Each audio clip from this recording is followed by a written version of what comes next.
E isto não é o Venâncio que diz, hoje existem estudos económicos, existem economistas de renome que têm artigos, explicam, tiram estas conclusões que eu estou aqui a chegar.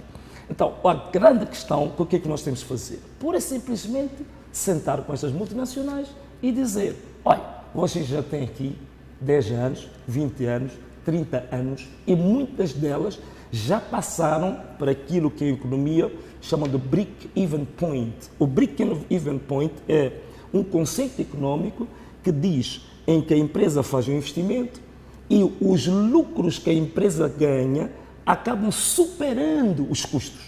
Então chama-se de break-even point. A maior parte dessas empresas, 90% delas, já passaram break-even point. Então, se elas passaram break-even point, não tem que ter isenções. Tem que pagar impostos, tal e qual qualquer empresa que em Moçambique paga impostos.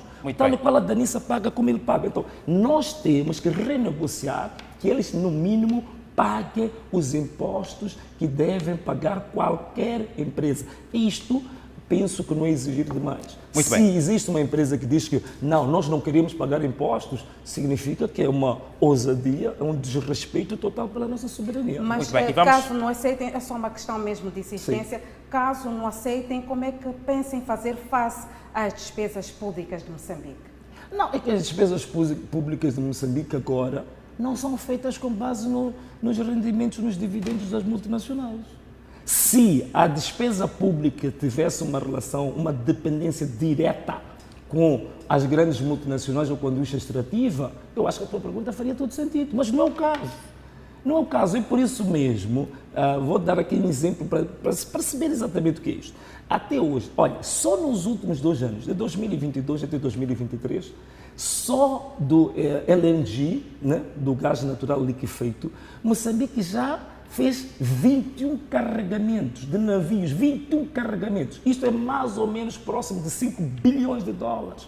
Mas neste período que nós exportamos 5 bilhões de dólares, é o mesmo período em que o Estado está em crise, o Estado está em falência, não consegue pagar os professores, não consegue pagar os juízes, não consegue pagar os médicos, não consegue pagar nenhum funcionário público, nem consegue pagar os militares que estão no teatro de guerra. Então, se houvesse uma relação direta, agora que já começaram a exportação do gás natural liquefeito, será um momento em que o Estado estaria mais folgado. Mas para mostrar que não há relação nenhuma, é o momento em que o Estado está na maior crise da sua história. Portanto, estes multinacionais, neste momento, não estão a contribuir para o melhoramento da despesa pública e do orçamento geral do Estado. Muito bem. Engenheiro, vamos mesmo a esta questão de impostos, que a lei número 20/2014, que é a lei das minas, faz menção aos impostos que devem ser pagos pelas empresas que operam na área de minérios. Eu vou fazer aqui menção, que são impostos sobre o rendimento, imposto sobre o valor acrescentado, imposto sobre a produção, impostos sobre a superfície, impostos autárquicos quando aplicáveis e outros impostos e taxas estabelecidas por lei. A questão que eu lhe coloco, engenheiro, para o bem-estar da sociedade, como faz menção na campanha eleitoral, estes impostos, olhando para a lei, variam de 3% a 10%. Qual seria a percentagem ideal e que mais impostos podem ser acrescentados a estes que já vêm na lei das minas? Não, quer dizer, eu não digo que tem que acrescentar impostos. Como eu disse, eu estive a fazer um estudo pormenorizado sobre isso e são 15 impostos no total. Há 2 impostos aí que são extremamente importantes, de fato. O imposto sobre a produção, o imposto sobre a superfície, o imposto de localização. Estes impostos, para mim, são fundamentais. Por quê? Por uma razão muito simples. Porque há impostos, aquilo que eu chamo de imposto de soberania. Esses nós não temos muito que alterá-los. Por exemplo, estavas a falar do IRPC, estavas a falar do imposto, por exemplo, das pessoas singulares, estás a falar, por exemplo, do imposto sobre o valor acrescentado, o IVA. Estes são os chamados impostos de soberania. Agora, a minha maior preocupação são os impostos que têm muito a ver com a localização do projeto. Por exemplo, o imposto sobre a produção, o imposto sobre a superfície que falaste aqui. Isto aqui é extremamente importante. O que é que isso quer dizer? Há um imposto que você paga pela localização do projeto. Se o projeto está em Gaza ou o projeto está em Cabo Delgado, há uma diferença nisto. E qual é que é a área que este projeto ocupa vai determinar o imposto sobre. Este imposto, para mim, é extremamente fundamental. Por quê? Porque este imposto, ele incide diretamente nas áreas onde tem as comunidades que já tinham as suas tradições, tinham as suas vidas, tinham a sua economia e tinham a sua dependência em relação a recursos, que param de ter acesso a esses recursos pelo estabelecimento dessas indústrias. Então, este imposto sobre a superfície, imposto sobre a localização, imposto sobre a produção, para mim é extremamente importante serem revistos. Para mim, estes impostos podiam naturalmente estar a cerca de 35%, como também temos o RPC a 32%. Para mim não tinha problema nenhum. Mas mais do que isto, mais do que aumentar o imposto, é muito mais importante o outro assunto, que é o seguinte. Estes impostos que eu me referi aqui, neste momento, eles são canalizados para o Tesouro Central. A autoridade tributária que está em Maputo é que recebe estes impostos, canaliza para o Tesouro Público e o Ministério das Finanças determina o que faz com isso. Este é o grande problema que nós temos e esta é a grande inovação do nosso manifesto. Estes impostos, na nossa perspectiva, devem ser descentralizados, daí que a gente traz o conceito da descentralização fiscal e orçamental. Que estes impostos que eu me referi aqui, eles devem ser coletados nos locais, nas províncias, nos distritos onde estão localizados os projetos. Isso significa que é importante, para estes casos, a deslocação da sede fiscal dessas indústrias. Todas elas, Anadarko, ExxonMobil, Mosal, todas elas, Sasol, a sede fiscal dessas empresas é na cidade de Maputo. Não pode. Temos que deslocar a sede fiscal para os locais de produção, de exploração, e é lá onde vai ser feita a coleta desses impostos e estes impostos aplicados nos planos de desenvolvimento local. Isto é muito mais importante do que os números, se a gente aumenta 15% ou 20%, o que importa é que tem que ser coletados lá onde essas empresas exploram, lá onde essas empresas têm os seus empreendimentos. Não faz sentido nenhum, deixa-me só terminar isto, não faz sentido nenhum, nós temos em Moatize a maior mina do mundo de carvão mineral a céu aberto, né? Por outros casos não é, mas de céu aberto é a maior do mundo. Não faz sentido, é Moatize. Você tem 70% da população não tem acesso à água potável, mas a água que é gasta para a indústria, para a mina, é 2 vezes superior que as necessidades de água da população. Não faz sentido nenhum. Que tipo de país é que a gente está a construir? Isto é uma agressão tremenda à nossa nação. Quer dizer, eu vejo as pessoas que gostam muito de falar de soberania. Qual é a soberania que tens aqui?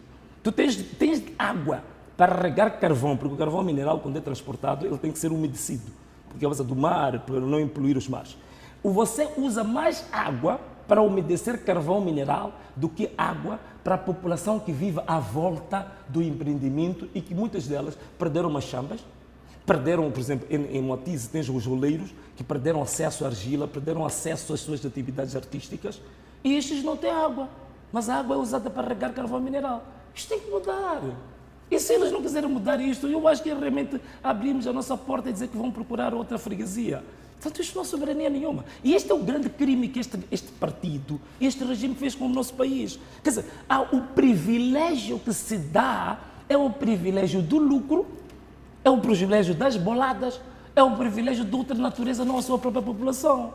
Então, é exatamente isto que eu estou aqui a defender.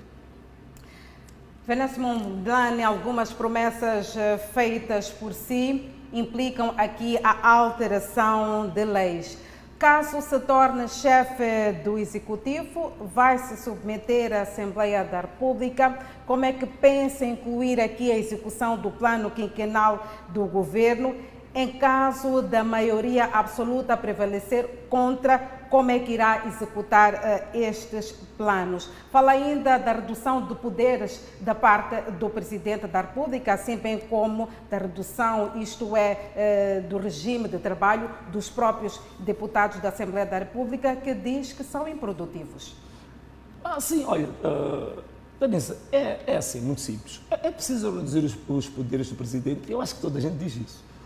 Eu acho que só há um candidato, que é o candidato do regime, que não tem coragem de dizer essas coisas, porque sabem que esses poderes excessivos são o maior pecado que eles têm. Portanto, ele não pode falar sobre isso. Mas todos os outros candidatos, eu acho que dizem a mesma coisa, que há muitos poderes sobre o presidente que são totalmente desnecessários. Como o poder, por exemplo, de nomear reitores das universidades públicas, é totalmente desnecessário. A Procuradora-Geral da República, o Tribunal Administrativo, portanto, isso é uma coisa que todo mundo já sabe, portanto, eu nem vou perder muito tempo a falar sobre isso. Mas esses poderes têm que ser reduzidos por quê? Têm que ser reduzidos por uma razão muito simples. É que, humanamente falando, não é execuível ter um presidente com os poderes que tem porque vai os executar mal. É por isso mesmo que até hoje, com os poderes que se tem, as pessoas ficam satisfeitas de ser presidente da República, ter todos aqueles poderes, mas há um problema no meio disto, é que não consegue ser eficiente na sua magistratura. Tem poderes demasiados, que não consegue aferir, apreciar as suas próprias decisões com rigor. Então, é até, de certa maneira, de libertar o próprio presidente para ele ser mais eficiente, antes de falar de legalidade. Este é o primeiro ponto. O segundo ponto, a Assembleia da República é improdutiva. Isto não é a palavra dita, digamos, de ânimo leve. Está mais do que provado ao longo desses anos, dos 30 anos de democracia multipartidária. E eu conheço bem esta matéria, fazia os relatórios da minha bancada, portanto, daquilo que é iniciativa legislativa da Assembleia da República, menos de 2% é que são projetos da Assembleia da República. 98% são propostas provenientes do governo. Portanto, está mais, os números já dizem isso. Então, é preciso aumentar a produtividade dos deputados. Uma das questões que eu coloco é preciso de colocar metas para os deputados. Toda a gente tem metas. Se eu sou ministro, por exemplo, vamos traçar metas. A tua meta é, por exemplo, melhorar as estradas, é melhorar a distribuição de água, é melhorar... Quer dizer, há metas que são traçadas para qualquer cargo público. O deputado não tem metas. O deputado pode chegar a sentar durante 5 anos, absolutamente sem fazer nada. E não existe nenhum instrumento para aferir se aquele deputado é útil à sociedade ou não. Portanto, há um campo tão aberto para arbitrariedade, para improdutividade. E eu até posso dizer uma coisa, para inutilidade da Assembleia da República. O dia que nós fecharmos a Assembleia da República, nos moldes em que a Assembleia da República funciona, o país não muda por causa disso. O país vai continuar a funcionar. Ocupar estes deputados? Então, é aquilo que estava a dizer. Primeiro, é preciso, logicamente, que isso não é o presidente que determina. Vai ser a própria Assembleia da República. Mas é preciso provar aos deputados que eles podem produzir mais. E uma das questões que, para produzir mais, primeiro já disse, é preciso nós estabelecermos, digamos, meios, metodologias de aferir o desempenho de cada deputado. Isto é extremamente importante. 2, é preciso aumentar a capacidade instalada da Assembleia da República de produzir leis, que ela agora é extremamente fraca, não tem capacidade nenhuma. Só para dar-te um exemplo, cada bancada parlamentar tem apenas um assessor parlamentar. As áreas de atuação da Assembleia da República, se nós considerarmos as 9 comissões, são mais ou menos 45 áreas do saber importantes para o país. Não há nenhum ser humano que pode ser especialista em 45 áreas. Então, este é um outro erro gravíssimo que a Assembleia da República tem. Então, tem que se corrigir isto, dar esta capacidade técnica, dar essa capacidade de produção de leis, não dar mais capacidade de receber dinheiro.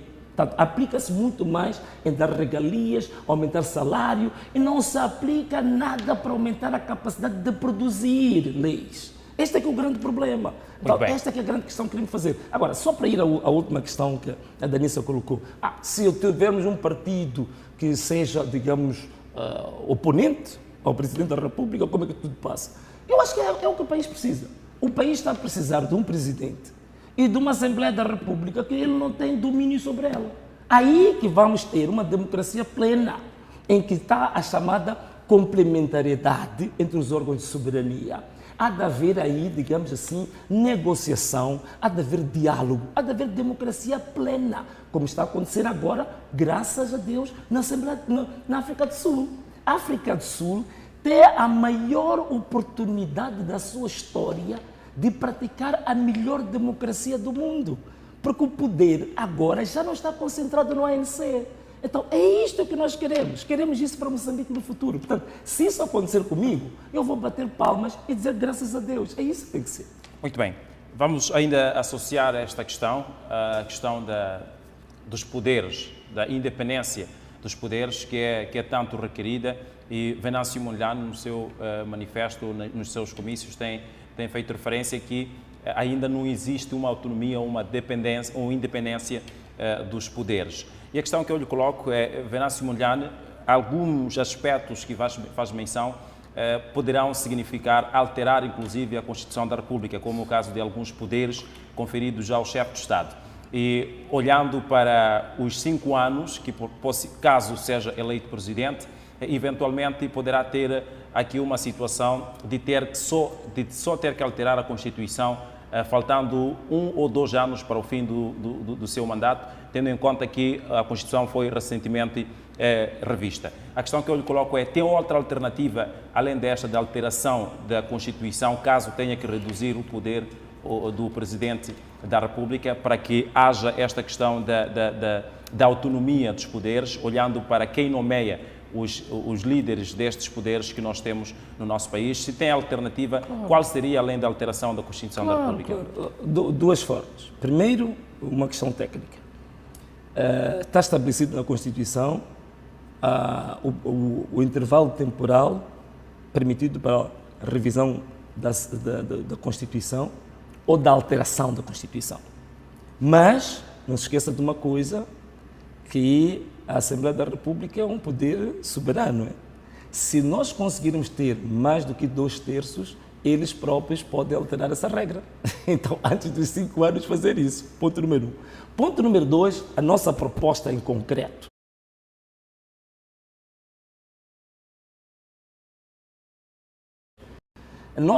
Muita gente diz que, mas Venâncio, essa proposta não é nova, muita gente fala. Não, nós vamos trazer uma coisa aqui nova. É o referendo. Então, o que nós queremos fazer é, vamos elencar o conjunto dos poderes excessivos do presidente e depois vamos colocar para a decisão popular que é sim ou não. Mas por que a gente está a falar do referendo? Por uma razão muito simples. É que queremos também deixar aqui uma pedagogia ao país. Que nós não podemos estar a decidir sobre questões estruturantes do país em função de maiorias ou minorias parlamentares. Porque a minoria hoje, amanhã é maioria. Isto é volátil. Hoje a Frelimo tem maioria, amanhã pode ter minoria. Mas o que nós queremos? Queremos um meio, digamos assim, que permita estabilidade, que permita a longo prazo alguma coerência nas decisões. Daí que, em relação aos poderes excessivos do presidente, a nossa proposta é referendar esses poderes. Logicamente que isso exige, naturalmente, antes a lei do referendo. Portanto, é preciso ter a lei do referendo, ter ela estabelecida, ter um regulamento e depois a gente avança para referendar. Isso vai ser uma grande inovação para o país, porque o país nunca esteve sujeito ao referendo. E 2, teremos a referendar a coisa mais importante do país, que é aquele que tem todo o poder sobre o país, que é o chefe de todos nós, os poderes dele vão ir ao escrutínio público. E vai ser o povo a determinar. Não vai ser a Renamo, não vai ser a Frelimo, não vai ser o Podemos. É o povo que vai tomar a decisão. Então, é uma forma também de fazer o quê? De devolver a soberania para o povo. Porque até hoje, as questões estruturantes do país são definidas por maioria parlamentar, que é uma coisa problemática. Hoje, o partido que tem maioria parlamentar, se a gente procurar saber quem os elegeu, pode ser menos de 1/3 da população moçambicana. Logo, as decisões que eles próprios tomam são decisões ilegítimas, porque é uma minoria das pessoas que o elegeram, não foi todo o povo. A partir do referendo, tu dás legitimidade à decisão, porque o referendo é feito para todo o povo, para dizer sim ou dizer não. Então, vai ser uma inovação, vai ser um crescimento, vai ser uma pedagogia muito grande para a nossa democracia. Venâncio Mondlane fala da criação de um governo multicolor, caso seja eleito nas eleições de 9 de outubro. Vai trabalhar com o Partido Frelimo, vai trabalhar com o Partido Renamo, com o Movimento Democrático de Moçambique e outros partidos. Aliás, qual é que será o lugar de Ossufo Momad, presidente da Renamo? Eu acho que a tua primeira pergunta, se calhar, é mais importante para o interesse público. Sim, um governo multicolor. É por isso que um dos pilares que nós temos no nosso manifesto é a despartidarização do Estado. Porque um Estado apartidarizado leva a essas coisas. Quer dizer, você ganhou hoje, você só pode formar governo com as pessoas do teu partido. Você ganhou hoje, vai criar células do partido no governo. Você ganhou hoje, aquilo que não for de acordo com o seu partido é inimigo, é para perseguir, é para aniquilar. Então, nós vamos começar primeiro por despartidarizar o Estado. E é preciso ter uma lei de despartidarização do Estado que vai mostrar as regras de como é que o Estado funciona. Este é o primeiro ponto. Segundo ponto, feito isso, estou aberto para avaliar a meritocracia. Quer dizer, as pessoas que têm mérito no Partido de Frelimo são muitas, eu conheço muitas. Muitas delas até conversam comigo e dão-me conselhos. Poderia citar aqui alguns exemplos? Na Renamo, temos muitas pessoas também. Queres alguns exemplos? Espero não estar lá a prejudicá-lo, porque às vezes quando eu falo de alguém, logo no dia seguinte tem a polícia secreta na sua porta. Mas tem muita gente competente na Frelimo. Temos, por exemplo, o Rosário Fernandes, por exemplo, para mim é um ícone da integridade, por aí fora, mas tem muitos mais nomes, não quero muito entrar por aí. Na Renamo também temos pessoas muito competentes, temos pessoas muito íntegras e temos pessoas capazes para fazer isso. No MDM também temos, no Podemos também temos, na CADE também temos. E há vários outros partidos também têm pessoas íntegras, têm pessoas capazes, têm pessoas patrióticas, têm pessoas, digamos assim, que até estão disponíveis a dar a sua própria vida por esta pátria.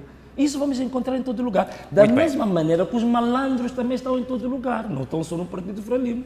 Nós também vamos encontrar os malandros na Renamo, até não Podemos, que suporta a minha candidatura, alguns malandros lá. Então, significa que o critério partidário é o pior critério para você escolher pessoas para formar um governo, porque é um critério muito excludente, é um critério de segregação, é um critério, digamos assim, muito parcial. E está muito longe do mérito, está muito longe da capacidade, está muito longe do compromisso com a pátria. E este, para mim, é um dos maiores. Venâncio Mondlane vai mesmo extinguir a Comissão Nacional de Eleições, caso seja eleito a Presidente da República. O que é que acha do Conselho Constitucional? Olha, eu naturalmente que não é competência do Presidente extinguir a Comissão Nacional de Eleições, mas o Presidente, como tem iniciativa de lei, atenção uma coisa, quando se faz, por exemplo, a nossa Constituição hoje permite que o próprio Presidente faça propostas de lei, o Governo faça propostas de lei e também a Assembleia da República, as bancadas façam projetos de lei. O que não permite, e é isso que nós também queremos mudar, o cidadão não tem capacidade de fazer um projeto de lei, apresentar uma proposta de lei, apresentar à Assembleia da República. Tem que ir por via de uma bancada, tem que ir por via do Governo, tem que ir por via do Presidente, tem que ir por outras vias, que é uma coisa errada. Nós queremos uma Constituição que permita a qualquer cidadão apresentar uma proposta de lei. Outra coisa, em relação a esta matéria, que estavas aqui a colocar, nós, Comissão Nacional de Eleições, o que vou fazer como Presidente? Como Presidente, eu tenho que apresentar uma proposta coerente e que eu convença e consiga mostrar ao povo, consiga mostrar às bancadas, que é o futuro do país. E se essa proposta tiver coerência, se essa proposta tiver solidez, eu acredito que mesmo os meus próprios adversários políticos podem aproveitar. Da mesma maneira que hoje há candidatos que somos adversários, mas eu já apresentei várias propostas de manifesto que estou a ver eles a imitar. Portanto, significa que eles próprios concordam com muitas das propostas que eu já avancei. Esta proposta da indústria extrativa, todos eles estão a imitar. A minha proposta sobre educação, todos eles estão a imitar. Portanto, estão todos a imitar as propostas que eu estou a trazer. Significa que o importante é termos uma ideia patriótica, uma ideia que sirva a nação, uma ideia que sirva ao país de forma descomprometida. Isso é mais importante. Não é? Engenheiro, vamos ao projeto da linha férrea do Rovuma ao Maputo. Este é um projeto ambicioso e, a se concretizar, poderá ser dos melhores projetos até ao nível de África e arriscaria dizer ao nível do mundo. O nosso país é maior, tem uma extensão de mais de 2.500 quilómetros. E a questão que eu coloco, engenheiro, é qual é o estudo de viabilidade que terá feito para concluir que em 5 anos da sua governação poderá de facto criar esta linha férrea, e se já tem alguma estimativa de quanto é que pode custar, agradecíamos também que fizesse menção e também agradecíamos que fizesse menção à base financeira ou à fonte financeira para, portanto, a colocação dessa linha férrea, tendo em conta que até a N1, desde que houve promessa da sua requalificação em 2021 no Parlamento, quando era deputado engenheiro, hoje ainda não temos, porque o Banco Mundial demorou a disponibilizar o montante, ou porque também houve algumas burocracias que falharam neste processo. Então, tem algumas bases financeiras já criadas, ou mesmo operacionais, já terá feito o estudo de viabilidade, quanto é que vai custar, em quanto tempo vai se construir esta linha férrea? Sim, quer dizer, para responder à tua pergunta com esses aspectos técnicos, quer dizer, tinha que ser tem que ter uma equipa de consultoria de alta engenharia para dar estes números, que isso, logicamente, se eu desse essa resposta agora seria o maior irresponsável do mundo, né? O que é importante para um presidente é eu dar a perspectiva da filosofia, a perspectiva da política e da visão. Agora, estudos técnicos vão ser feitos, muito pormenorizados, para se chegar ao orçamento, às questões técnicas, às questões... Já vi algumas pessoas, por exemplo, a dizerem assim, Venâncio, temos um relevo muito acidentado, vamos ter que fazer muitos apiadeiros, vamos ter que fazer muitas pontes, não sei o que, são questões de ordem técnica que depois são apuradas. Agora, o que importa a um Presidente da República é ter a visão. Então, qual é a visão que nós temos? A visão é simples. Primeiro, por que estou a falar de um comboio de alta velocidade? E um comboio elétrico, não estou a falar de outras fontes de energia, estou a falar de eletricidade, por uma razão muito simples. É que, primeiro, é que nós temos várias fontes de energia elétrica ou hídrica em Moçambique abundantes. Logo, ter um comboio com base em eletricidade ou energia elétrica seria viável no sentido de que nós temos energia abundante e fontes de energia hídrica muito abundantes em Moçambique. Já temos a hidroelétrica de Caorabassa, agora já vem Pantancua, quem diz que ainda tem 2 ou 3 possibilidades de montarmos hidroelétricas maiores ainda que a HCB. Então, por essa via, fonte de energia nós temos dentro